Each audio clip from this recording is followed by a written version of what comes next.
नमस्कार, जनमंच में आप सभी दर्शकों का स्वागत है। आपके साथ मैं हूं आसिफ खान। चुनावी बयार बह रही है और हर तरफ से कई तरह के वादे राजनीतिक पार्टियों के सामने आ रहे हैं।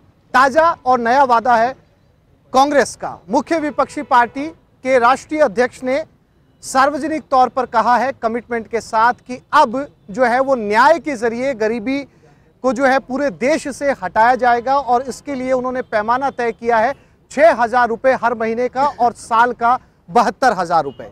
अब साल के 72,000 रुपये से किस तरीके से उसका अंक गणित क्या होगा, उसके पैमाने क्या होंगे, किस तरीके से गरीबी का उन्मूलन होगा इन 72,000 रुपये से, क्योंकि 12,000 रुपये उन्होंने माना है कि महीने की न्यूनतम आय किसी की भी होनी चाहिए। और साथ ही साथ इस घोषणा के साथ उन्होंने कहा है कि वो केंद्र सरकार की तरह वादे नहीं करते, उनके जुमले नहीं होते, बल्कि वो इसे साबित करेंगे। और इसे साबित करने के लिए उन्होंने मध्य प्रदेश, छत्तीसगढ़, राजस्थान का उदाहरण भी दिया कि वहां पर उन्होंने 10 दिन के अंदर अंदर किसानों का कर्जा माफ किया है।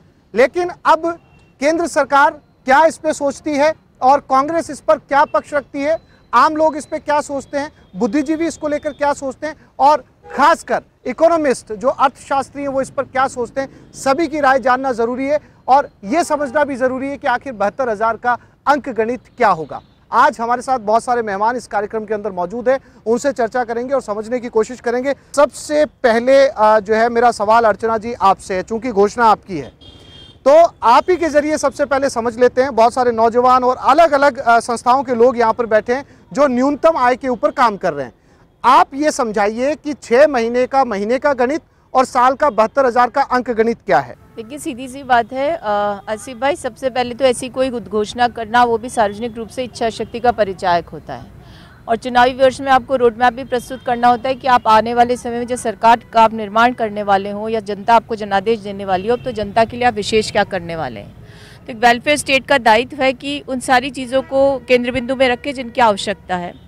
और हमने अनुभव भी किया, क्योंकि भारत सरकार का जो इकोनॉमिक सर्वे 16-17 का इनफैक्ट, उसमें खुद मोदी गवर्नमेंट के आंकड़ों से स्थापित हुआ है कि 70 वर्षों की जो सरकारें रहीं उस समय जब आज़ाद हुई तो 70% यहाँ पर पार्टी थी, यानी कि गरीबी रेखा के नीचे 70% आबादी रहती थी, जिससे 70 वर्षों में 20-22% पर लाया गया है। तो राहुल गांधी जी चाहते हैं कि जब सरकार बने तो 20% आबादी है, इसकी भी मेन स्ट्रीमिंग हो जाए और इन लोगों को ये मूलभूत सुविधाएं मिल सके ताकि ये लोग भी देश के निर्माण में योगदान दे सकें। सीधी सी बात तो ये है। अब प्रश्न उठने शुरू हो गए कि साहब पैसा कहाँ से आएगा। जब 6,000 हम किसानों को देने की घोषणा कर सकते हैं तो 6,000 को क्वाजी यूनिवर्सल बेसिक इनकम के तहत भी लागू किया जा सकता है, इसमें कोई संशय नहीं है। और पायलट प्रोजेक्ट के रूप में कई देशों में इसको लागू किया गया अभी तक। तो मेरा ये मानना है कि ये मूर्त रूप लेगी, और इसलिए लेगी क्योंकि जिनको शंका है कि पैसा कहाँ से आएगा और किस तरह से इसको आगे ले जाएंगे, तो उनको समझ लेना चाहिए पैट्रोनाइजिंग स्कीम नहीं है, इसमें कोई स्ट्रिंग अटैच नहीं है कि आपकी बाध्यता इसे कैसे खर्च करना। ये सिर्फ और सिर्फ उस परिवार के लिए होगी ताकि वो परिवार अपनी इच्छा के अनुसार अपना एक्सपेंडिचर कर सके और इससे एक्सपेंशन ऑफ इकोनॉमी होगी। यानी कि जब आपकी जेब में पैसा आएगा तो कंजम्पशन बढ़ेगा और जो फार्म गेट प्राइजेज़ हैं वो भी बढ़ेंगी, बूस्ट होंगी, और कंजम्पशन लेवल बढ़ने से अपने आप इकोनॉमी जो है रिजुविनेट हो जाएगी। तो मेरा ये मानना है कि इस योजना के आने को लेकर के जो विचार हमने प्रस्तुत किए हैं उसमें कोई संशय नहीं, कोई शुबा नहीं है। हम लोग जानते हैं कैसे इसे फलीभूत करना है, कैसे जनता को समृद्ध बनाना है और देश की अर्थव्यवस्था को आगे बढ़ाना है। तो इस योजना को जब लेकर आए तो उस समय ऐसा नहीं था कि जैसे कहा 15 लाख हाथों में डाल देंगे और कोई व्यूह रचना नहीं थी। हमारे पास इसके बारे में पूरी योजना है और इस योजना को जब हम शासन में आएंगे तो निश्चित रूप से जनता के सामने प्रस्तुत करेंगे। आर्थिक बोझ बढ़ेगा मैडम अगर इस तरीके की योजना को इम्प्लीमेंट किया जाता है, देश की अर्थव्यवस्था पे बोझ बढ़ेगा? देखिए, मैं नहीं समझती, क्योंकि अगर आप इसको सम अप करते हैं तो ये 0.76% होता है जीडीपी का, और यदि 70% 75% आबादी पर ले जाएंगे तो 4.9% होगा जीडीपी का। तो आप समझिए, 1 मिनट आसिफ भाई, इसलिए नहीं होगा, मैंने कहा ना आपको, इसमें मुख्य चीज़ ये है कि जब आपके हाथ में खर्चा करने की क्षमता होगी, यानी परचेजिंग पैरिटी तो वैसे ही 3rd है पूरी वर्ल्ड में हमारी, और क्षमता जब बढ़ेगी तो इकोनॉमी का एक्सपेंशन होगा, और एक्सपेंशन होने से ये सारी चीज़ें रोटेट होंगी, लिक्विडिटी आएगी, तो अपने आप स्वतः ही जनता जो है वो ये महसूस करेगी कि उसके देश में समृद्धि आ रही है, लोग एक दूसरे पर विश्वास करेंगे। और उनको जब, और दूसरी बात ये हमने कह भी दिया, इसमें कोई ये लोगों को संशय हो रहा था कि सब्सिडी ख़त्म हो जाएंगी या किसी और तरीके का इसमें एडजस्टमेंट करेंगे, तो ये सब्सिडी ख़त्म नहीं होगी। ये टॉप अप सब्सिडी है एवरेज बेस, यानी हमने माना है कि ये एवरेज इनकम जो है उन 20% आबादी के लोगों की 6,000, 5,000, 7,000 कुछ भी हो सकती है। तो ये सारी चीज़ें जिसको इंटरनलाइज करने के बाद इस योजना को लेकर ठीक है। अमित गोयल साहब, अमित जी, आपने भी ये घोषणा सुनी, पूरे देश ने सुनी, और यूं कहा जाए कि इस समय देश के अंदर ये घोषणा ही फिलहाल जो है वो चर्चा का विषय बनी हुई है। समझना बस इतना सा है कि इसका अंकगणित क्या होगा। इसके लिए हमारे साथ और भी मेहमान मौजूद है। बीजेपी इसको किस नजरिए से देखती है? क्या आप मानते हैं कि ये घोषणा लागू होगी तो जो अंतिम पंक्ति का व्यक्ति है, जो वाकई गरीब है, उसको फायदा पहुंचेगा? देखिए, सबसे पहले बात तो ये है, झूठ बोलना और झूठ बोलना कांग्रेस की नीति में आ चुका है। आप ये देखिए, राहुल गांधी जी ने जब प्रेस कॉन्फ्रेंस की और प्रेस कॉन्फ्रेंस करके इस घोषणा को पत्रकारों के सामने देश के सामने रखा, तो उन्होंने बहुत विश्वास के साथ में झूठ बोला कि मैंने राजस्थान, मध्य प्रदेश, छत्तीसगढ़ में घोषणा की थी कि हमारी सरकार आएगी तो हम किसानों का सारा कर्जा 10 दिन में माफ़ कर देंगे, और मैंने कर दिखाया। यहाँ सभी लोग, राजस्थान के लोग बैठे हैं यहाँ पे, और ये टीवी को पूरे राजस्थान में लगभग 95% लोग देखते हैं। सबको पता है कि उसकी क्या स्थिति है, कि राजस्थान के 59 लाख किसान जिनका 99,000 करोड़ रुपए का कर्जा है, उसकी क्या स्थिति है, कांग्रेस ने क्या माफ़ किया है, सबको पता है। कि सभी किसान इंतजार कर रहे हैं और उनको पता चल चुका है कि ये छलावा था जो अब चुनाव के साथ में खत्म हो चुका है। दूसरी उनकी घोषणा थी कि हमारी सरकार आएगी, हम बेरोजगारी भत्ता देंगे, 3,000 युवकों को देंगे, 3,500 रुपये युवतियों को देंगे। फिर हमारे राजस्थान के आदरणीय मुख्यमंत्री गहलोत साहब ने घोषणा की 1 मार्च से पैसा मिल जाएगा। 12 लाख के लगभग बेरोजगार रजिस्टर्ड हैं आपकी वेबसाइट पे, और 1 मार्च को लेके अब 27 मार्च हो चुकी है। आप जाके देखिए कि वो जो पोर्टल है वो पोर्टल बंद है, अभी तक किसी के खाते में 1 रुपया भी नहीं आया है। तो पहली बात तो है कि आप झूठी घोषणाएं करके जनता को भ्रम में रख के उनका वोट लेना चाहते हैं, और जब 3 महीने निकल चुके हैं उसके बाद के अंदर जब आप दोबारा प्रेस कॉन्फ्रेंस करते हैं, पूरा देश आपको देख रहा होता है, तो आप कितने विश्वास के साथ में उस झूठ को दोहराते हो कि मैंने कर दिखाया, कर दिया। तो मैं समझता हूँ इस तरह की घोषणाएं जो आधारहीन है। कारण ये देखिए, आपको बताऊं, मैं एक छोटी सी कहानी के माध्यम से अपनी बात कहूंगा, आप मुझे 1 मिनट दीजिएगा। संक्षेप में सर, बहुत संक्षेप में। मैं अर्चना जी के मुकाबले आधा समय लूंगा, मान लीजिए आप। एक छोटी सी मेरी कहानी है कि एक मछुआरा था, समुद्र देवता की पूजा करता था। वो बहुत गरीब था, देवता को दया आ गई, एक दिन प्रकट हुए, बोले कि बोलो भाई क्या चाहिए? तो बोला महाराज बड़ा गरीब हूँ, बड़ी मुश्किल से भरण पोषण होता है, कुछ करिए मेरे लिए। तो उन्होंने एक शंख दिया उसको कि ये शंख आप ले जाओ, तुम्हारी जो भी जरूरत होगी ये शंख पूरी करेगा, लेकिन उतनी पूरी करेगा जितनी जरूरत होगी, तुम्हारे को आवश्यकता होगी उतनी पूरी कर देगा। वो शंख लेके वो गरीब आदमी अपने घर आ गया, और जो कुछ मांगा तो जितना जरूरत का शंख ने उसको प्रोवाइड करवा दिया। कुछ दिन बाद उसको लगा कि यार इससे तो मज़ा नहीं आ रहा है, कुछ और अच्छा मिलना चाहिए। वो दोबारा समुद्र देवता के पास में गया, और फिर उन्होंने कहा कि साहब महाराज उसमें तो मज़ा नहीं आ रहा है, और मुझे तो कोई अच्छा शंख दो। तो उन्होंने कहा ये दूसरा है, ये देख लो। तो दूसरे शंख को उसने कुछ बोल के देखा, उसने कहा ये क्या, आप तो डबल लो, तिबल लो, 4 गुना लो। उस शंख को घर ले आया, घर ला के उसने बोला कि भैया मुझे एक महल चाहिए। तो शंख ने कहा 1 नहीं 2 लीजिए। तो उसने कहा 2 दे दो। बोला 2 नहीं 4 लीजिए। उसने कहा 4 दे दो। उसने कहा नहीं 8 लीजिए। तो कुल मिला के राहुल गांधी जी जो बातें कर रहे हैं वो दूसरे वाले शंख वाली बात कर रहे हैं, जिसको हमारे यहाँ किदवंती में डपोर शंख कहा जाता है। बिना आधार के आधारहीन बातें करना, ठीक है, और जनता को प्रलाने का प्रयास करना। देशी जनता बहुत पढ़ी लिखी है, समझदार है, इस तरह के झूठे बातों में आएगी। स्वप्निल भारद्वाज, इकोनॉमिस्ट। स्वप्निल जी, बस आपसे ये समझना है, चूंकि दोनों राजनीतिक दलों के अपने अपने दावे हैं, आपसे बतौर अर्थशास्त्री ये समझना है कि ये 6,000 रुपये अगर इम्प्लीमेंट किए जाते हैं और अगर वो सत्ता में आते हैं और आम आदमी को 6,000 रुपये देते हैं, तो वाकई ये अर्थव्यवस्था के ऊपर बोझ साबित होगा, या फिर वाकई इसे किया जा सकता है? देखिए, डेफिनेटली जो पॉलिसी का ये ऑब्जेक्टिव है वो एक बहुत ही नोबल कॉज के लिए है। आज जितने भी हमें साल हो गए हैं जो हमारे ग्लोरीफाइंग, जो हमारे इतने डिजिट्स हैं पॉवर्टी के, तो वो हमें कहीं ना कहीं बाध्य करते हैं कि हम इसके लिए कुछ ना कुछ स्टेप लें। जितने भी हमारे आज के social objective, social welfare schemes रहे हैं, पॉवर्टी एलिवेशन प्रोग्राम्स रहे हैं, वो हमें कहीं ना कहीं ये दिखाने की कोशिश करते हैं कि हम कहीं ना कहीं लैग करें, जो हमारे ऑब्जेक्टिव्स थे हम उससे मीट नहीं कर पाए हैं even closely.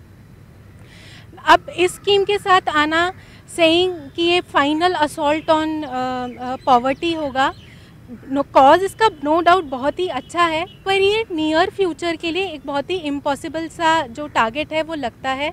Because 6,000 per month देना या 72,000 रोल आउट करना, जो कि नंबर्स आइडेंटिफाई हुए हैं वो 5 करोड़ हाउस होल्ड्स और अराउंड 25 करोड़ आपके इंडिविजुअल्स हैं। तो उन पे लगभग 3,60,000 करोड़ का जो है हमारे एक्सपेंडिचर होएगा, that will be per year. और जो हमारा एंटायर ईयर का 19-20 का जो बजटेड एक्सपेंडिचर जो हमने रखा है that is around 28 lakh crore. तो उसका 13% तो हम सिर्फ इसी स्कीम में दे रहे हैं। तो जैसे कि अगर कांग्रेस ये कह रही है या जो भी पार्टी है वो ये कह रहे हैं कि इसके साथ हम बाकी सब्सिडीज़ को वापस नहीं लेंगे, तो मुझे नहीं लगता कि जो हमारा कमिटमेंट था towards FRBM act, physical responsibility and budget management, उसके प्रति हम कमिटेड रह पाएंगे, क्योंकि हमारे फिजिकल डेफिसिट जो हैं वो ऑलरेडी बहुत ज़्यादा हाईएस्ट लेवल्स पे चल रहे हैं। तो अगर हमें ये स्कीम सिर्फ डेडिकेटेड रखनी है तो हमें बाकी प्रोग्राम्स रोल आउट करने पड़ेंगे। अगर हम उनको रोल आउट करते हैं तो देखिए हर स्कीम एक पर्टिकुलर ऑब्जेक्टिव के साथ वो जनता के सामने रखी जाती है। कोई उनके मेडिकल नीड्स को अटेंड करता है, कोई उनके एजुकेशन नीड्स को अटेंड करता है। उन सभी की जगह अगर हम पॉवर्टी एलिवेशन प्रोग्राम की जगह सिर्फ एक यूनिवर्सल बेसिक इनकम ले आएंगे तो इसकी क्या गारंटी है कि वो सभी नीड्स जो हैं वो केटर हो पाएंगे। तो पहला तो यही है कि क्या सब्सिडीज़ बाकी चलती रहेंगी, क्योंकि इस तरीके की स्कीम को रोल आउट करना इजी होता है पर वापस लेना बहुत तकनीकी तौर पर ये वाकई जो है वो मुश्किल टास्क नजर आ रहा है। ठीक है, इंफ्रास्ट्रक्चर चाहिए जिसके लिए भी फिलहाल इंडिया रेडी नहीं है। ठीक है नारायण बारट साहब, लगातार इस तरह की चुनावी घोषणाएं, आप लंबे समय से चुनाव को कवर कर रहे हैं, इस तरह की राजनीतिक गतिविधियों से आप बहुत अच्छी तरीके से वाकिफ हैं। जब चुनाव नज़दीक आते हैं तो इस तरह की घोषणाएं लगभग आम हैं। आपको लगता है कि इसके अंदर वाकई बहुत संजीदगी है? क्योंकि अगर गरीबी हटाओ की बात हम करें तो गरीबी हटाओ तो लगभग 70 साल से चला आ रहा है, अभी तक उस टास्क को पूरा नहीं कर पाए। बेचता नहीं ईमान यूं ही आदमी, पेट की मजबूरियां हैं जो इस मोड़ पे इंसान को ले जाती है। शबनमी शब्दों का मेरे को कोई सुकून नहीं मिलेगा क्योंकि मैं पेट के भूगोल में उलझा हुआ हूँ।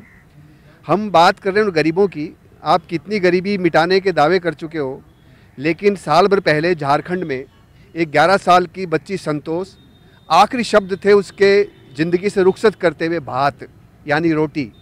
और उसी समय यूपी के लखीमपुर खीरी में एक 13 साल की बच्ची ज्योति सिर्फ भूख की वजह से सुसाइड कर लेती है। 13 साल की बच्ची। हमारे पास इफरात में अनाज हम पहुंचा नहीं पा रहे हैं। 950 स्कीम हम चलाते हैं सेंट्रल गवर्नमेंट से स्पॉन्सर्ड, जो वेलफेयर स्कीम है, जो हमारी जीडीपी का 5% है। ये जो पैसा खर्च हो रहा है, जो प्रपोज्ड है जब सरकार बनेगी जिस भी पार्टी की, ये 1.2% होगा हमारी जीडीपी का। और हम कितना पैसा कॉरपोरेट को देते हैं वो टेक्निकली हमें दिक्कत नहीं आती है। 2017 के बजट में जो फॉरगॉन था 80,000 करोड़ रुपए था, कॉरपोरेट को रिबेट थी है, उसके पहले भी बजट में दी थी और पिछली कांग्रेस सरकारें भी देती रही है कॉरपोरेट को। तो अब ये इस चुनाव में ये एजेंडा तय हुआ कि गरीब इस देश की राजनीतिक बहस में एक केंद्रीय मुद्दा बना है। थॉमस पिकेटी एक मानव अर्थशास्त्री है जिन्होंने दुनिया की अर्थशास्त्र को पढ़ा है, भारत पे भी अध्ययन किया है। वो ये कहते हैं कि पश्चिम में पूंजीवाद पीक पे है, लेकिन पूंजीवाद ने कुछ चीज़ें वहाँ दी है, रोटी, कपड़ा, मकान और इलाज। भारत में पूंजीवाद उससे ज़्यादा है, लेकिन ये चीज़ें गैर हाजिर है। इसलिए अगर आप कोई न्यूनतम आमदनी देते हैं तो दुनिया में एक कंसेप्ट चल रहा है बहुत सारी वेलफेयर स्टेट में, वो हमारे पास भी होगा। और ये बात सही है कि चुनाव के वक्त ऐसी चीज़ें होती है। एक अमेरिकन विद्वान ने कहा कि every election sort of advanced auction on stolen goods. ये चुनाव के पहले जो चोरी का माल है उसको बेचने की पेशकश सभी पार्टियां करती है, लेकिन कांग्रेस और बीजेपी दोनों को अब इस बात पे बाध्य होना पड़ेगा कि इंसान के लिए न्यूनतम ज़रूरतें आप पूरी करें।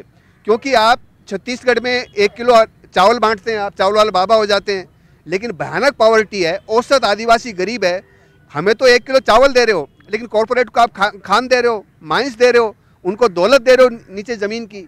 तो अगर उनको आप लुटवा सकते हो तो हम तो अपने पेट के लिए जीने के लिए मांग रहे हैं, हमारा हक है जीने के लिए।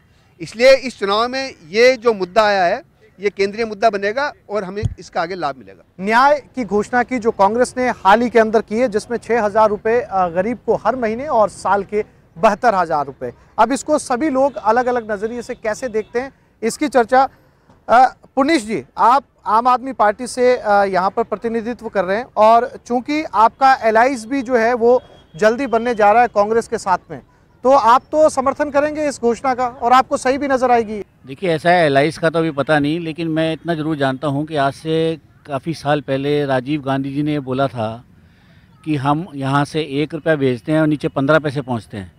तो ये जितनी भी स्कीमें ऐसी चालू होती हैं उन सबका यही हाल होता है। अब एक पार्टी ने बोला मैं 6,000 रुपये साल के दूंगा, दूसरी पार्टी ने बोल दिया मैं 6,000 रुपये महीने के दूंगा। अरे भई, आप युवाओं को रोज़गार दीजिए, उनको टेक्निकल स्किल दीजिए, उनके लिए शिक्षा का अच्छा व्यवस्था कीजिए, उनके लिए स्वास्थ्य की अच्छी व्यवस्था कीजिए। ये क्या आप जो है किसी को वो बांट रहे हैं, जैसे खैरात में अपने पैसा छाप लिया RBI में और बांट लिया? ऐसे थोड़ी चलता है देश। मनीषा जी, किस तरीके से देखती हैं इस फैसले को आप? आपने अलग अलग जो है वो पार्टी की पत्रकारों की राय सुनी, आप कैसे देखते हैं इसको? मैं इसको सिंपल चुनावी घोषणा मानती हूँ, बिकॉज़ आज तक कितनी घोषणाएं आई हैं जो वो सिर्फ़ और सिर्फ चुनाव के समय ही दिखाई देती है। इसके अलावा मैं ये मानती हूँ कि आत्मनिर्भर ऐसी घोषणाओं की बजाय आप उनको वर्कआउट करने में बहुत मुश्किल होती है। वो सब जानते हैं, घोषणाएं विधानसभा वाले चुनाव के देखा था कि किसान के लिए जो कर्ज माफ़ी था वो अब तक सबको पता है कि क्या हुआ है उस पर। तो यही है कि ये सिर्फ चुनाव के ऊपर ही घोषणाएं की जाती है और पूरी होती नहीं है। ये एक्चुअली बात ये है, तो इससे अच्छी ये घोषणाएं हैं। मैं चाहती हूँ कि थोड़ा और ऐसी घोषणाएं हो जो आत्मनिर्भर, बेरोजगारी इनको पूरा करे, ना कि ऐसी घोषणाएं देकर और जनता को मतलब प्रलोभन दे और उनको बिल्कुल अपने मुद्दों से हटाए। गजेंद्र जी, लगातार आप भी संघर्ष कर रहे हैं, जो है वो प्रदेश अध्यक्ष हैं आप प्रदेश कर्मचारी महासंघ के। आपको लगता है कि वाकई इससे जो है वो आम लोगों को फायदा होगा जिनकी न्यूनतम आय है? जहाँ तक ये घोषणाओं का मामला है, ये तो चुनावी घोषणाएं होती रहती है और चुनाव से पहले बड़ी बड़ी घोषणाएं तो होती है, पर इम्प्लीमेंट इनका होता नहीं है। अभी आप देखिए कि 6,000 रुपये और 12,000 रुपये की बात जहाँ तक की जाती है, यहाँ राजस्थान में संविदा पे ऐसे कर्मचारी लगे हो जिनको 2,500 रुपये 3,000 रुपये मिलते हैं। हिंदुस्तान में जो भी पार्टी है, इनको रोजगार देने की बात करनी चाहिए, स्किल करना चाहिए युवाओं को। ये बेरोजगारी की ओर धकेलने का काम है और इससे जो कर्मचारी जो संविदा पे लगे कार्मिक है, उन कार्मिकों के साथ क्या होगा? क्या उनको भी 12,000 और 6,000 रुपये दिए जाएंगे? जिन लोगों की आज भी जो कार्य कर रहे हैं उनमें और बिना कार्य कर रहे जो बेरोजगार है उनमें कितना भेदभाव होगा? क्योंकि एक आदमी पूरा ड्यूटी कार्य कर रहा है, उसको 5,500 और 2,500 रुपये मिल रहे हैं। किसी आशा सहयोगी है, कार्यकर्ता हैं, अपने प्रेरक हैं, जनता जल योजना के कई ऐसे कैडर बने हुए हैं जो man with machine, man power है, कंप्यूटर पर लगे हुए कर्मचारी है, उनको आज भी 6,000 रुपये नहीं मिल रहे हैं और ये घोषणाएं हो रही है 12,000। तो उनके और इनके बीच में क्या डिफरेंस रहेगा? क्या वो काम करते हैं उनको इतने पैसे मिलते हैं? और जो लोग बेरोजगार हैं, जिनको बेरोजगारी बढ़ाने की बात करते हैं, घर बैठे आप पैसे देने की बात कर रहे हैं, तो ये मेरे को लगता है कि ये चुनावी घोषणाएं और इनको पहले जो लगे हुए कार्मिक है उनकी सुध लेनी चाहिए जो भी पार्टी हो। ठीक है सर। प्रहलाद अग्रवाल जी, प्रहलाद जी, आपको लगता है कि ये जो 6,000 रुपये तय किए गए हैं और आप जो जनता जल योजना से आप जुड़े हुए हैं, इनकी पहले न्यूनतम आय बढ़ाई जाए, तब जाके जो है वो न्यूनतम आय के पैरामीटर सेट किए जाए? हमने पहले बीजेपी सरकार को भी देखा है, उन्होंने भी बहुत घोषणा की थी। उन्होंने 5 साल तक उनका बहुत देखा, उन्होंने परमानेंट कर देंगे, आपको न्यूनतम आय देंगे, उन्होंने भी कुछ नहीं दिया 5 साल में हमको। एक कर्मचारी ने उनका नतीजा उनको दिखाई दिया। अब कांग्रेस ने घोषणा की थी, कांग्रेस ने भी घोषणा की थी कि आपको संविदा कर्मचारी को सबको परमानेंट करेंगे। अभी तो उसका कुछ ऐसा हुआ नहीं। अब इनको ही 12,000 रुपये देने थे। हमारे जैसे कर्मचारी को जो कोर्ट से जीत के आए हैं उनको 6,000 रुपये, वैसे 5,800 रुपये मिल रहे हैं। तो हमको ही 12,000 रुपये को न्यूनतम मजदूरी नहीं मिल रही, जो हम 8 घंटा कार्य करते हैं। तो मेरे तो ये तो चुनावी घोषणा है, इनसे मेरे को तो कुछ आशा इसका भी अर्चना जी मैं आपसे पूछूंगा। फिलहाल जो है वो और भी मेहमान हमारे साथ है। मधुबाला जी, जो सवाल मैंने इनसे पूछा प्रहलाद जी से, आपको लगता है कि इसके लिए भी प्रावधान किए जाने चाहिए? अगर वाकई ऐसा होता है तो पहले जो न्यूनतम आय पे काम कर रहे हैं उनको 6,000 के स्तर पर लाया तो जाए। जो पहले मानदेय कर्मी है या जो संविदा कर्मी है उनको ही 6,000 नहीं मिल रहे, तो मुझे नहीं लगता कि जो सरकार ने घोषणा की है इनसे कुछ फ़ायदा मिलेगा। आज हमारे जो 4 कैडर हैं उसको एक को 2,500 दे रहे हैं, एक को 3,500 दे रहे हैं, एक को 3,300 दे रहे हैं। सरकार पहले उनका तो मानदेय बढ़ाए। जो रोज़ हर आने वाली सरकार चुनावों के वक्त घोषणाएं करती है, इनको नियमित करने की नीति बनाई जाएगी। अभी गहलोत सरकार ने जो मानदेय बढ़ाया है हमारा 1,000 रुपये, उससे पहले जो मोदी सरकार ने बढ़ाए थे 1,500 रुपये 1 अक्टूबर 2018 से लागू करने थे, वो तो अभी तक इस सरकार ने किए नहीं। अभी पिछले महीने वो 1000 रुपये की और घोषणा कर दी, वो भी 1 अक्टूबर 2018 से मिलेंगे। तो क्या उस वक्त तो गहलोत सरकार थी ही नहीं, तो 1 अक्टूबर 2018 से वो कहाँ से लागू करेंगे?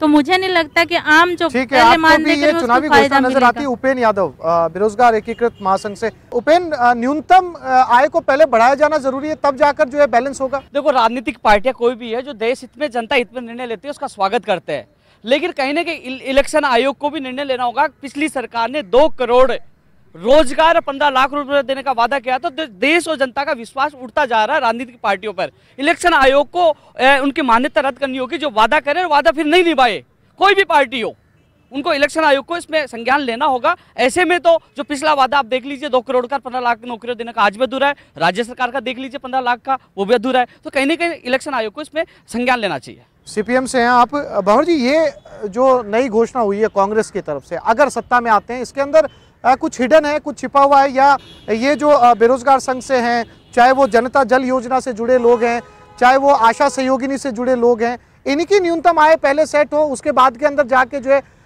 आपको कोई ये चुनावी पूरी तरीके से घोषणा नजर आती है? वाकई आपको लगता है कि नहीं, वाकई जो है गरीबी उन्मूलन जरूरी है और इस योजना के जरिए गरीबी उन्मूलन होगा? देखिए, गरीबी उन्मूलन होना बहुत आवश्यक है और देश का मजदूर आंदोलन लगातार मांग कर रहा है, और मांग भी कर रहे हैं कि सुप्रीम कोर्ट का भी ये कहा है, जब 1800 ये अपना देश आज़ाद हुआ तो 1957 में पहली जो श्रम सम्मेलन था उसमें ये तय हुआ था कि न्यूनतम आय तय की जाए।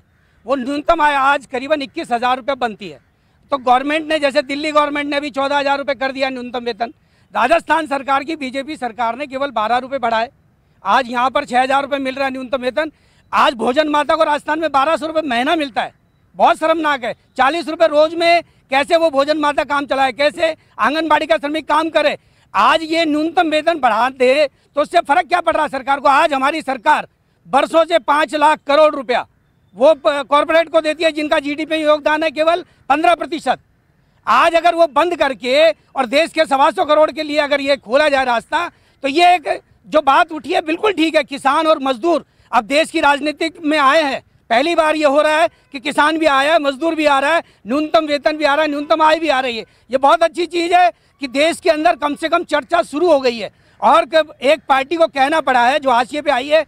तो मैं चाहता हूं कि अगर वो करना चाहे तो संभव है, इसमें कोई दो राय नहीं है। आप कॉर्पोरेट को बंद करिए ना, कब तक देते रहोगे? क्योंकि वो आपको चंदा देते हैं, इसलिए आप उनको 5 लाख करोड़ की देते हैं, जबकि जीडीपी में उनका योगदान केवल 15% है। हम 85% जो जीडीपी में योगदान देते हैं आम आदमी टैक्सेस के जरिए, उसको क्यों नहीं मिलना चाहिए? पैसा मिलना चाहिए। 12,000 रुपये भी कम है, हमारी लगातार मांग है, और सुप्रीम कोर्ट के हिसाब से आज की तारीख में 21,000 रुपये होने चाहिए। और माथुर आयोग ने मोदी सरकार को रिकमेंड करी थी कि आप 18,000 रुपये न्यूनतम वेतन लागू करो, लेकिन नहीं करा ये इन्होंने।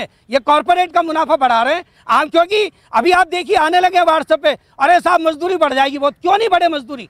आज आईएएस अफसर को 2.5 लाख रुपए मिलता है और आम मजदूर को 1200 रुपए मिले, क्या अंतर है? देश कहाँ जा रहा है? इसलिए इस देश में ये भेदभाव मिटना चाहिए। अगर राहुल गांधी ने ईमानदारी से बात कही है, हम स्वागत करते हैं, ये होना चाहिए। ठीक है, कोई दो राय। शंकर सहमत है कि वाकई अगर जो ऐसा होता है? इसके साथ उन्होंने एग्जाम्पल भी दिया 3 राज्यों का। देखिए, बात करना सहमत होने से नहीं है, ये बात कर रहे हैं सिर्फ। अब आप देखिए, अभी पिछले 25 तारीख को एक फरमान निकाला राजस्थान सरकार ने कि जितने भी लैब टेक्नीशियन हैं, पहले तो उनको 5 महीने की तनख्वाह नहीं दी गई, फिर उनको एक फरमान निकाला जाता है कि लैब टेक्नीशियनों की सेवा समाप्त करी जाती है 28 तारीख के बाद में। तो 28 तारीख के बाद में वो इधर उधर की ठोकरें खा रहे हैं। दूसरी तरफ बेरोजगारी भत्ते की बात करी थी कि हम बेरोजगारी भत्ता देंगे, आज तक एक भी युवा को बेरोजगारी भत्ता नहीं मिला। तो मैं ये कहना चाहता हूँ कि ये जो कई पीढ़ियों से, 4-5 पीढ़ियों से जो ये घोषणा करते आ रहे हैं हम गरीबी हटाएंगे, गरीबी हटाएंगे, ये सिर्फ झूठ बोलने का काम कर रहे हैं। राजस्थान के किसान, मैं किसान परिवार से आता हूँ, राजस्थान के किसानों का कर्जा माफ करने की बात करी थी, कहाँ है हमारा कर्जा माफ? कहाँ है? अभी तक 1 रुपया कर्जा माफ नहीं हुआ केसीसी वालों का। ये सिर्फ और सिर्फ डिफाल्टरों का कर्जा माफ किया है, वो भी उन डिफाल्टरों का जिनका कहने मतलब जिनका मूलधन था उससे ज्यादा उनका ब्याज हो गया था, उन डिफाल्टरों का कर्जा माफ करने की बात कर रही है। तो क्या जो ईमानदार काश्तकार है, जो ईमानदार खेती करते हैं, जो अपनी मेहनत से कमाई करते हैं, उन्होंने अगर कोई गुनाह किया है कि अगर उन्होंने अपने समय पर लोन चुका है, तो ये कांग्रेस सरकार सिर्फ झूठ बोलने का काम करती है। और कांग्रेस के राहुल गांधी यहाँ के 1 2 3 4 5 6 7 8 9 10 दिन करके गए थे, आज 100 दिन हो गए, और 100 दिन होने के बाद में फिर वो प्रेस कॉन्फ्रेंस करके झूठ बोल रहे हैं। आज का किसान भी जागरूक हो गया है, युवा भी जागरूक हो गया है। और पहले ये कर्मचारियों से भी वादा करके आए थे, राजस्थान में कर्मचारी जब धरने पे बैठे थे तो जाके बड़े बड़े वादे इनके द्वारा किए गए थे, आज तक एक भी कर्मचारी की सूल ली गई। समय की कमी है। बीजेपी पार्टी तो कहती है कांग्रेस के लिए जुमला पार्टी, और कांग्रेस कहती है बीजेपी के लिए। मैं तो समझता हूँ जनता के ये कुटाघात कर रहे हैं दोनों पार्टियां। जिस प्रकार से इन्होंने जो घोषणाएं कर रहे हैं, न बीजेपी ने कामयाबी की न कांग्रेस ने की अब तक।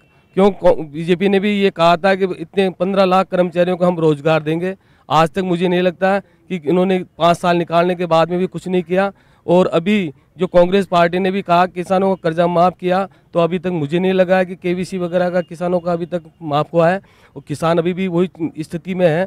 और कर्मचारियों के लिए भी मैं चाहूँगा, मैं कर्मचारी जगत से हूँ, मैं इस प्रकार से जो संविदा पे जो लगे हुए हैं कर्मचारी, हमने बीडी कल्ला साहब से भी ये कहा है, महासंघ गजेंद्र सिंह जी जाके मिले हैं, उन्होंने ये कहा कि संविदा कर्मचारी किसे मानते हो, संविदा में कर्मचारी ठेकेदार के द्वारा भी कर्मचारी लगे हुए हैं, वो भी बेचारे 2-2 हज़ार में 2.5 हज़ार में काम कर रहे हैं। और या जो गवर्नमेंट के माध्यम से संविदा पे कर्मचारी लगे हैं, उनको 6 हज़ार के माध्यम से वो कर रहे हैं। जैसे आंगनबाड़ी कार्यकर्ताओं को उनको 2.5 हज़ार 3 हज़ार 6 हज़ार रुपये मिल रहे, 5 हज़ार रुपये मिल रहे हैं, उनकी भी अभी 1 हज़ार की घोषणा पूरी नहीं की गई है। ठीक है सर। राहुल गांधी जी चुनाव के समय ही आते हैं और वादे करते हैं और फिर वो गायब हो जाते हैं, पता भी नहीं चलता वो कहाँ गए हैं। विधानसभा चुनाव के पहले उन्होंने महिलाओं से ये वादा किया था कि जब हमारी तीनों स्टेटों में गवर्नमेंट बन जाएगी तो हम एक महिला मुख्यमंत्री बनाएंगे, लेकिन उसका आज तक पता नहीं चला कि वो कहाँ गई है। और जैसे ही इलेक्शन आएंगे वो चले जाएंगे। अब ये लोकसभा चुनाव भी विधानसभा चुनाव की तरह सोच रहे हैं कि हम 3 स्टेट में गवर्नमेंट आ गई है, वैसे ही मैं प्रधानमंत्री बन जाऊंगा, लोकसभा चुनाव जीत जाऊंगा, इस तरह के झूठे वादे कर करके। तो ये देश की जनता बहुत समझदार है और उनको पता है कि ये जो चुनावी जुमले हैं राहुल गांधी जी, वो कभी भी पूरे नहीं हो सकते। नारायण जी, ये जो आपने सब लोगों से सुना, एक भाई साहब पीछे थे, उन्होंने कहा कि हम कोशिश करेंगे कि 12 के 24 हो जाएं। भंवर जी ने भी कहा कि जो है वो इस घोषणा का स्वागत होना चाहिए। ये कैसी प्रतिस्पर्धा शुरू हुई है कि अगर इसी तरीके से राजनीतिक पार्टियां वोट लेने के लिए या चुनावी समय के अंदर 12, 24, 25 हज़ार करते रहेंगे, हम मूल मुद्दों से भटक रहे हैं। देखिए, भारत में 2 करोड़ से ज़्यादा एम्प्लॉई हैं, स्टेट के भी और सेंटर के भी। वो हमेशा डिमांड करते हैं कि महंगाई है, गुजर बसर नहीं हो रहा, हम उनका पैसा बढ़ाते हैं। संसद में बैठने वाले लोग अपने आप पैसा खुद का बढ़ा लेते हैं, विधायक बढ़ा लेते हैं, जुडिशरी के बढ़ जाते हैं। हम बात कर रहे हैं असंगठित क्षेत्र की, जिनके पास संगठन नहीं है। आप सोचिए, हम हेल्थ पे जीडीपी का 1% से ज़्यादा खर्च कर रहे हैं, एजुकेशन पे 3% से ज़्यादा खर्च कर रहे हैं, तो आदमी जाएगा कहाँ। हमने वो मंजर देखे हैं मेरे वक्त ने, जब जगदलपुर में एक औरत अपने बेटे को भर्ती कराती है, मर जाता है, तो उसके बाद दाह संस्कार के पैसे नहीं होते, वो बॉडी वहीं छोड़ जाती है। उसका नाम है बामन, आदिवासी आदमी है वो। हमने वो मंजर भी देखे हैं जब एक आदिवासी अपनी पत्नी को, मृतदेह को साइकिल पे ले जाता है। अथाह गरीबी में जीता हुआ भारत है। अगर जो अनऑर्गेनाइज सेक्टर है उनके लिए अगर हम कुछ बात करते हैं तो उसको इससे नहीं तोलना चाहिए कि ये पॉपुलिस्ट मेजर है। ये तो सबसे पहले होना चाहिए था। संसद को फील नहीं होगा क्योंकि उसमें 400 से ज़्यादा करोड़पति बैठते हैं। राजस्थान में 85% एमएलए करोड़पति हैं, उनको महसूस नहीं होगा, लेकिन जो हाशिए पर रहे उनको महसूस होता है। मैम, एक सवाल यहाँ पर यह भी आया, आपने कर्मचारी संघ से, चाहे वो आपने जो जनता जल योजना से आशा सहयोगिनी है, मिनिमम अभी इनकम जो है वो 6 नहीं पहुंची है, तो उसके बाद में क्या होगा? क्या पहले इनका नहीं किया जाना चाहिए कि कम से कम न्यूनतम आय इनकी हो? देखिए आसिफ भाई, चूंकि अभी ये घोषणा हुई है तो स्वाभाविक है कि आम जन के अंदर एक दुविधा उत्पन्न हो, वो जानना चाहें कि कैसे ये रोल आउट होगी। यहाँ 2 बातें मैंने अनुभव की। एक तो विपक्षी पार्टी जो हम लोगों को टारगेट करके ये बात कहना चाहती है, यानी विपक्षी यानी अभी जो प्रदेश में विपक्ष में है वो, और एक आम जनता।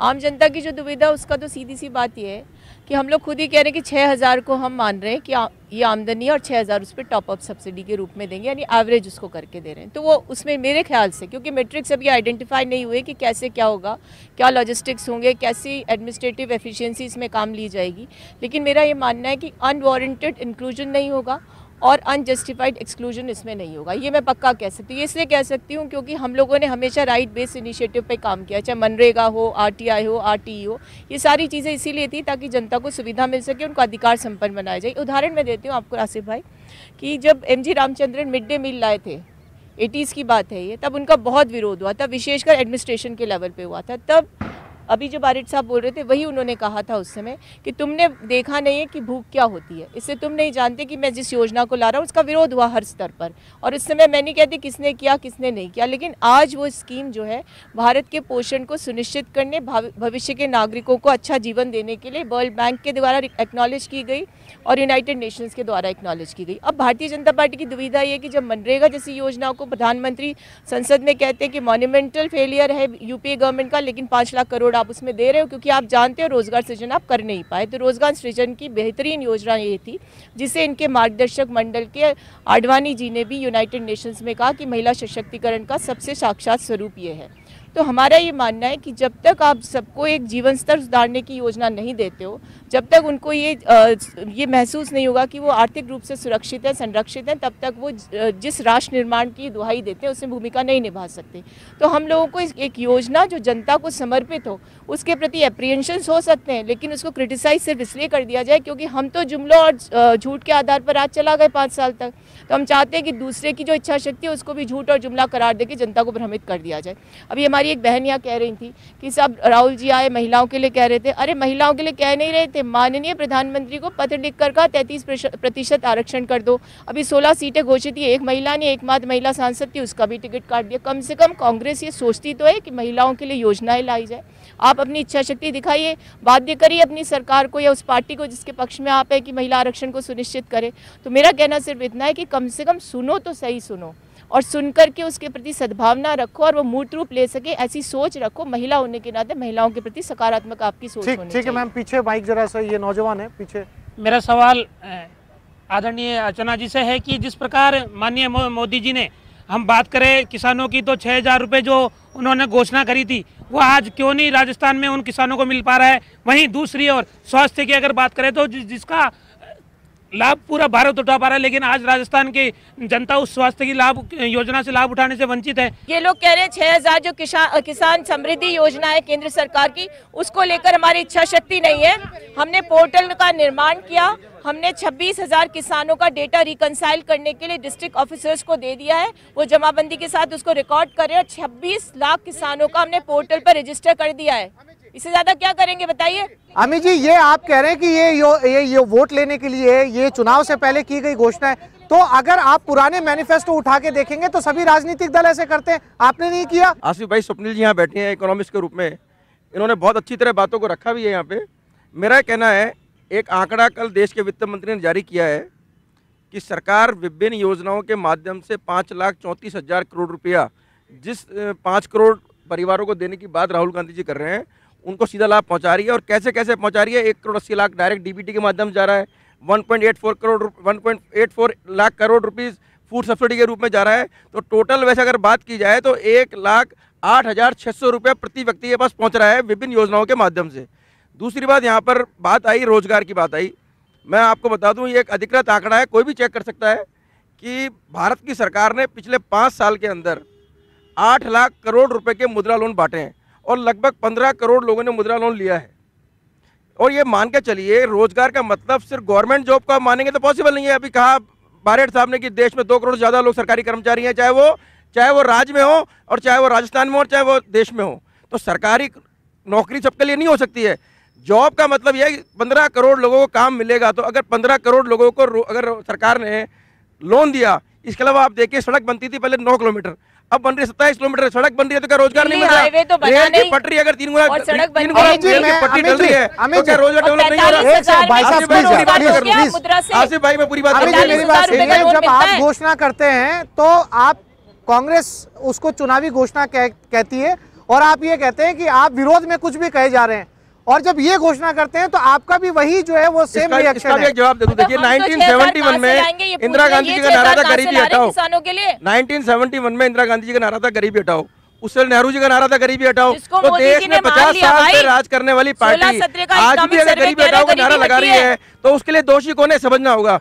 दूसरी बात, अगर गरीबों की इतनी चिंता है आपको, हमको तो चिंता है, हमने तो काम किया है, सामाजिक न्याय के लिए हम प्रतिबद्ध हैं।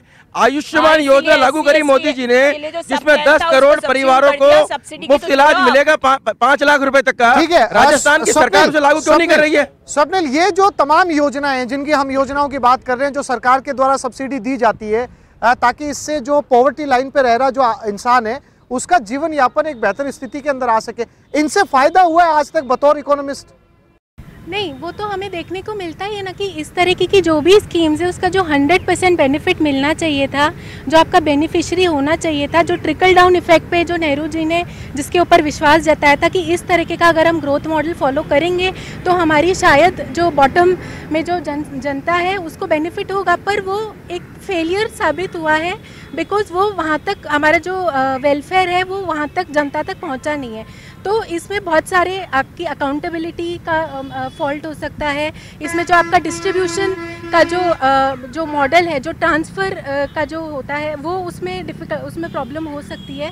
तो इतने सारे, अगर बात यही है कि अगर हम यूनिवर्सल बेसिक इनकम लाते हैं, जैसा कि मैम कह रही हैं कि 16-17 के इकोनॉमिक सर्वे में बोला गया है, उसी इकोनॉमिक सर्वे में ये भी बोला गया है कि ये अलॉन्ग विद अदर सब्सिडी के स्कीम्स के साथ फीजिबल नहीं है, इसको कैरी आउट नहीं किया जा सकता। तो हम एक आइदर और वाली सिचुएशन में आ जाएंगे कि या तो हम कम्प्लीटली यूनिवर्सल बेसिक इनकम के ऊपर डिपेंड करें टू कम्प्लीटली एलिविएट पॉवर्टी, या हम इन वेलफेयर स्कीम्स के ऊपर जाएं। सेकेंड इम्पॉर्टेंट इसमें जो इशू है वो है आइडेंटिफिकेशन और target of 20% of the poorest of the poor, जिसके बारे में बोला जा रहा है। क्योंकि हमारे यहाँ पे poverty data first of all year on year नहीं होते हैं, हर साल जो वो ईयर ऑन ईयर हमारे पास डेटा नहीं आता है। सेकेंडली, इंडिया इनकम डेटा नहीं लेता है, कंजम्पशन एक्सपेंडिचर के ऊपर डेटा लेता है। तो ये बहुत, जैसा मैंने बोला, ये घोषणा बहुत अच्छी है, पर इसको एक अनाउंसमेंट की तरह नहीं लेके एक डेडिकेटेड अप्रोच के साथ हम एक एनवायरनमेंट कम्प्लीटली तैयार करें, इस तरीके का हम इंफ्रास्ट्रक्चर बनाएं जिससे कि फाइनली ये प्रोग्राम जब रोल आउट हो तो एटलीस्ट ये सक्सेसफुल हो। इसको वर्कआउट पूरा इसके ऊपर पहले अच्छे से होना चाहिए, क्योंकि कुछ इम्पॉसिबल नहीं है, पर उसके लिए वो विल पावर होना चाहिए। ठीक है Swapnil. Secondly, there are no free lunches, somewhere someone has to pay for. मुद्दा 6,000-12,000 का है, मुद्दे से मत भटकिएगा। मैं आपसे यही कहना चाहूंगी कि राहुल जी तो देंगे 72,000 रुपए, लेकिन देश के प्रधानमंत्री जी दे चुके हैं। वो कैसे दे चुके हैं? सबसे पहले आप शौचालय बनाने में 12,000 रुपये, हम घर घर गए हैं और गांव में हमने हर घर में लगा हुआ देखा है कि 12,000 रुपये शौचालय के लिए दिए गए हैं। आप गैस के कनेक्शन अगर एक महिला लेने जाती है तो उसके 6,000 रुपये आराम से लगते हैं। उज्ज्वला योजना के तहत 6,000 रुपये की योजना के तहत हमने दिए हैं पैसा। अगर राहुल जी ये कहते कि योजना के तहत वो दे रहे हैं तो शायद ये जनता विश्वास कर लेती, लेकिन वो अगर अपनी जेब से दे रहे हैं तो मुझे नहीं लगता उनके पास कोई न कोई धन इकट्ठा होगा, वो उसी में से। आप ये कहना चाह रही हैं कि आपने योजनाओं के जरिए वो 72,000 रुपया पहले दे दिया, ठीक है? कांग्रेस के राष्ट्रीय अध्यक्ष श्री राहुल गांधी जी ने जो कल न्यूनतम आय का वादा किया है वह वादा बिल्कुल स्वागत योग्य है। उन्होंने जो निर्णय लिया है हम उसका स्वागत करते हैं। मैं मंडी का अध्यक्ष होने के नाते मैं जो कांग्रेस पार्टी ने जो निर्णय लिया है, जो आने वाले दिनों में जो आम मजदूर, किसान और व्यापारी की बात जो राहुल गांधी जी ने कल कही है, हम उस निर्णय का स्वागत करते हैं कि न्यूनतम आय 72,000 रुपये सालाना वह हर गरीब परिवार तक को पहुंचाएंगे। कांग्रेस ने पहले भी कई अहम निर्णय लिए हैं जो गरीबों के, आम मजदूर, किसान के पक्ष में गए हैं। जो मनरेगा की जैसी योजना कांग्रेस पार्टी लाई है और जो अभी किसानों को जो बड़ी सौगात दी गई है, एक तो कर्ज माफ़ी को लेकर और दूसरे बिजली के जो बिल उनके जो नहीं बढ़ाएंगे, विद्युत दरें नहीं बढ़ेगी, तो ये स्वागत योग्य फैसला है राहुल गांधी जी का। हम इस फैसले का स्वागत करते हैं। राहुल गांधी ने जो भी घोषणा की है लोक लुभावन है, मन को बहुत अच्छा लगा सुनकर, लेकिन मेरे को एक चीज़ में शंका है। 10 साल प्रधानमंत्री रहे मनमोहन सिंह जी, बहुत बड़े अर्थशास्त्री है, पूरे विश्व में उनका डंका बजता है कि बहुत बड़े अर्थशास्त्री है। उनकी कैलकुलेशन में ये नहीं आ पाया और राहुल गांधी की कैलकुलेशन में ये आ पा रहा है, तो मेरे को लगता है या तो वो मनमोहन सिंह से भी बड़े अर्थशास्त्री है या बहुत ही इनोसेंट है। शुरू से ही जुमले की सरकार है ये कांग्रेस की सरकार, कारण हमेशा इनका एक ही नारा रहता है, कांग्रेस का हाथ गरीब के साथ। कौन सा गरीब के साथ है इनका हाथ? केवल गरीब को लूटने के लिए और कुछ नहीं किया। हमेशा कुछ ना कुछ चीज लाते हैं और एक तोहफे के रूप में दिखाते हैं और वापस चले जाते हैं। इन्होंने आज तक क्या किया है? जैसे अभी ने किसानों के लिए इन्होंने कहा था 99,000 करोड़ माफ करेंगे। आप किसानों के पास जाके एक बार सर्वे तो कराइए, क्या उनके पास पैसा पहुंचा है? ये बातें ही रह गई। और कल फिर दोबारा सब ये कहते हैं कि मैंने करके दिखा दिया। उस टाइम तो गिनती गिन रहे थे 10, 9, 8, 7 से 1 तक की 10 दिन में कर दूंगा मैं पूरा। क्या किया इन्होंने? ये बहुत बड़ा सवाल है अर्चना जी, ये मैं भी आपसे जानना चाहूंगा। लगातार चर्चा हो रही है और इसका जिक्र राहुल गांधी जी ने भी किया। उन्होंने कहा कि हमने माफ कर दिया किसानों का कर्जा, लेकिन जब आप इनसे पूछेंगे तो कोई जो है वो ये मानने के लिए तैयार नहीं है कि ये कर्जा माफ हुआ है। इसका क्या गणित है कि कर्जा क्यों नहीं माफ हो पा रहा? आसिफ भाई, कर्ज माफी की घोषणा हो गई और सब कुछ रिकंसाइल करना पड़ता है। ऐसे नहीं होता इनकी तरह उठ के मुंह में जीरा 50,000 की कर्ज माफी और 8,000 के अवार्ड देके चलते बने। जनता ने बाहर कर दिया, अभी 3 महीने हुए, कार्रवाई शुरू कर दी। उसके बीच में केंद्र सरकार 6,000 का जुमला लेकर के आ गई, हम पर आरोप लगाने लगे। हमने 26,000 किसानों का डेटा रिकंसाइल करके जमाबंदी से पोर्टल पे अपडेट कर दिया। लेकिन सच्चाई है कि वोट बटोरने के लिए 2,000 डालने की बात ये कह रहे हैं। इलेक्शन कमीशन से परमिशन भी लेना चाहते हैं। हम 6,000 की घोषणा कब कर रहे हैं? जब हम शासन में आने की बात कह रहे हैं जनादेश के साथ। ये शासन से जाने के समय 6,000 देने की बात करें। 12,000 किसान महाराष्ट्र में मरे, सैकड़ों किसान राजस्थान में मारे गए, गोलियों से भून दिया मध्य प्रदेश में। इनको शर्म आनी चाहिए। मैं ऐसे शब्दों का वैसे इस्तेमाल नहीं करती, लेकिन जिनके नेताओं ने कहा जब किसान आत्महत्या कर रहा था इनके निजी कारण थे, आज किसानों के सबसे बड़े पक्षधर बन के हमको कटघरे में खड़ा करना चाहते हैं। ये सबसे बड़ी विडंबना है इस देश की, जिन्होंने जुमले के आधार पर राज चलाया। अमित भाई शाह इस धरती पर आए थे यहीं और खड़े होकर बोले कि 15 लाख का जो नारा था ये जुमला है हमारा, और झूठे आरोप हैं। और जितने भी राजस्थान इनका सवाल सुन लीजिए, उन्होंने बोला उसका जवाब दे दो। अगर आप हमारे घोषणा पत्र में कहीं 15 लाख का उल्लेख बता दोगे ना, आप 15 लाख का उल्लेख हमारे घोषणा पत्र में कहीं बता दोगे तो इससे बड़ा तो मेरी बात सुनिए, किसी भी नेता का हमारा भाषण दिखा दीजिए आप। ये दोनों मोदी जी ने बोला आप भाषण दिखा दीजिए मोदी जी का। लेकिन आपके जन घोषणा पत्र की पहली लाइन है 10 दिन में राजस्थान के संपूर्ण किसानों का सारा कर्जा माफ कर देंगे। कर दिया। अरे एक राहुल गांधी झूठ बोल रहे हैं, आप बोल रहे हो। अरे कैसे झूठ बोल रहे हैं? राजस्थान के अंदर सरकार ने जो आंकड़ा जारी किया है वो 99,000 करोड़ रुपए का आंकड़ा माफ कर दिया। अर्चना जी, मैं कह रहा हूँ राजस्थान के अंदर जो आपकी सरकार ने डेटा रिलीज किया, मेरी बात सुनिए आप शांति से, आपकी सरकार ने जो डेटा रिलीज किया है उसमें बताया कि 2,000 करोड़ रुपए माफ कर दिया। राजस्थान के किसान का 2,000 करोड़ रुपए कर्जा था। का किया जा रहा है, जो किसान ईमानदार है पैसा चुका रहा है उसका नहीं।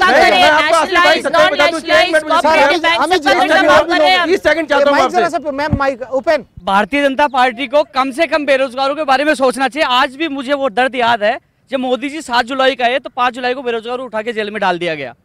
और अब बेरोजगारी की सोच नहीं। यदि कोई राजनीतिक पार्टी अच्छी घोषणा करे तो उसका स्वागत करना चाहिए। सभी राजनीतिक पार्टियों को खींचना नहीं चाहिए।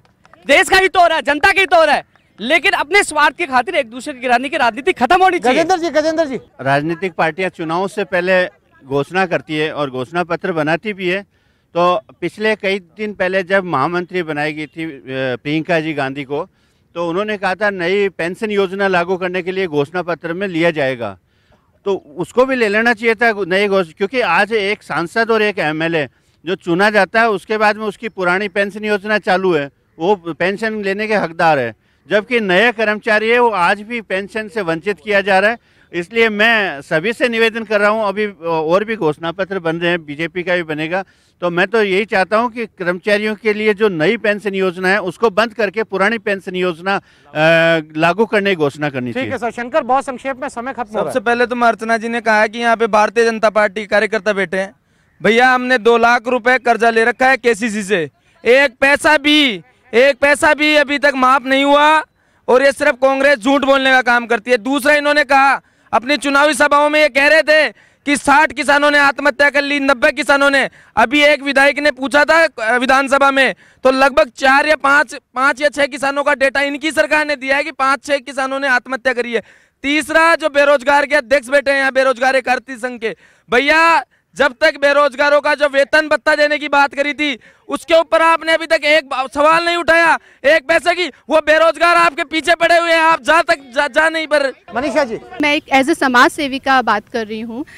जैसे अभी, और मैं कहीं पीछे आगे कहीं की बात नहीं कर रही हूँ, मैं सिर्फ और सिर्फ ये बात कर रही हूँ। अभी अर्चना जी ने बोला कि उन्होंने कहा कि अभी आपको पता है कि कितना टाइम लगता है घोषणाओं को लागू करने में। जैसे अभी आपने कहा किसान जो घोषणा थी, हाँ, उसको कंसाइल करने में कितना टाइम लगता है, आपने खुद ने अपनी ज़बान से बोला है। लेकिन जब राहुल गांधी जी जैसे नेता, इतने बड़े नेता आते हैं और ये कहते हैं कि 10, 9, 8, 7, ये वाली बातें क्या है? फिर वो एक चीज़ ये है कि वो बोल के क्यों जाते हैं ऐसी। और एक बात और है, अगर घोषणाओं की बात करते हैं तो आप कह रहे हो अभी घोषणा पत्र आया कहाँ है, लिखित का है, लेकिन आप जो बोल रहे हो कम से कम उस पे तो कायम रहिए। ठीक है, ठीक है, संक्षेप में मैम। देखिए बिल्कुल लेमन की उन्होंने एक जिज्ञासा है, मैं समझा देती हूँ। एक तो घोषणा हुई कि हम कर्ज माफी कर रहे हैं, यानी 2 दिवस में हमने जैसी सरकार बनी कर्ज माफी कर दी। अब कर्ज माफी कैसे होगी मैडम? आप भी लोन ले लीजिए बैंक से, आपको उसको अगर वेव ऑफ करवाना है तो आप क्या करेंगे, उसको बैंक वाला आपके पास आ जाएगा, उससे आप डॉक्यूमेंट्स को रिकंसाइल करेंगे। लाखों किसानों की कर्ज माफी करनी है तो सरकारी उपक्रम के तहत आप करें, और सरकारी योजना के तहत बैंक से रिकंसाइल करना पड़ता है, तो उसमें थोड़ा समय लगता है। पहली बात। दूसरी बात सुनिए, आपने एक और प्रश्न क्या पूछा था? मैंने कहा था आप बोल रहे हैं हाँ, तो इन्होंने कहा कि पुरानी पेंशन स्कीम आ जाए।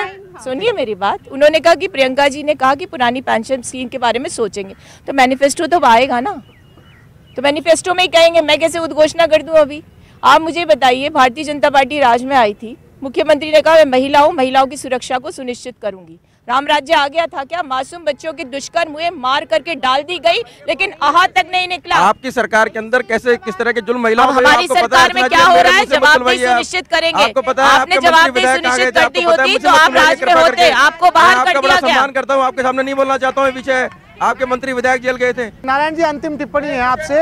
हम सही दिशा में जा रहे हैं सर? इस चुनाव में ये बहस से एजेंडा तय होता है कि न जाति, धर्म, न इलाका, न जवान, हम बेरोजगार और गरीबी के बारे में इस चुनाव में वोट डालेंगे, चाहे बीजेपी करे या कांग्रेस करे। अगर इंसान की न्यूनतम आमदनी पुख्ता करती है तो इस बहस की शुरुआत हुई है और जो आगे जाएगी, और इससे लाखों लोगों, करोड़ों लोगों को फायदा होगा। ठीक है, आप बीच में रुक गए थे, अंतिम टिप्पणी। मैं इतना ही कहना चाहता हूँ कि बार बार किसान हित की बात हो रही है और किसान कर्ज माफ़ी की बात भी यहाँ हो रही है। मैं इतना सा कहना चाह रहा हूँ, 10 दिन में 10 सारे किसानों का संपूर्ण कर्जा माफ़ करने की बात थी। फिर उसके बाद ये कहा गया कि कोऑपरेटिव के किसानों की का माफ़ किया जाएगा। फिर ये कहा डिफॉल्टर किसानों का माफ़ किया जाएगा। फिर कहा 2 लाख रुपए तक का ही माफ़ करेंगे। कर रहे हैं ना भाई? फिर कहा अल्पकालीन फसली ऋण ही माफ़ करेंगे। तो कर रहे हैं भाई, कह रहे हैं तो करेंगे।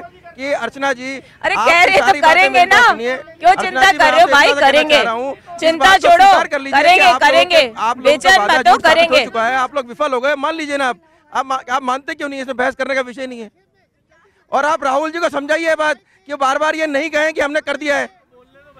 ये बोल रहे कर्जा माफ, ये बोल रहे कर्जा माफ नहीं हुआ, हमारा 1.5 लाख रुपए कर्जा माफ हुआ है। ठीक है, उम्मीद करते हैं कि ये जो नई बहस छिड़ी है देश के अंदर, इसका अंकगणित क्या होगा, समय आने के ऊपर इसका भी खुलासा होगा। क्योंकि वाकई जो गरीबी रेखा से नीचे जीवन यापन कर रहा है उसे वाकई एक न्यूनतम आय की जरूरत है, क्योंकि उसे आत्मनिर्भर बनाना है तो वाकई आर्थिक रूप में उसके लिए कुछ किए जाने की जरूरत है। लेकिन इसका पूरा मैथमेटिक्स क्या होगा और इसको किस तरीके से इसका रोड मैप तैयार किया जाएगा, ये भविष्य में देखने वाली बात होगी। आप सभी मेहमान इस चर्चा में आए, आपने हिस्सा लिया, आप सभी मेहमानों का बहुत शुक्रिया। नमस्कार।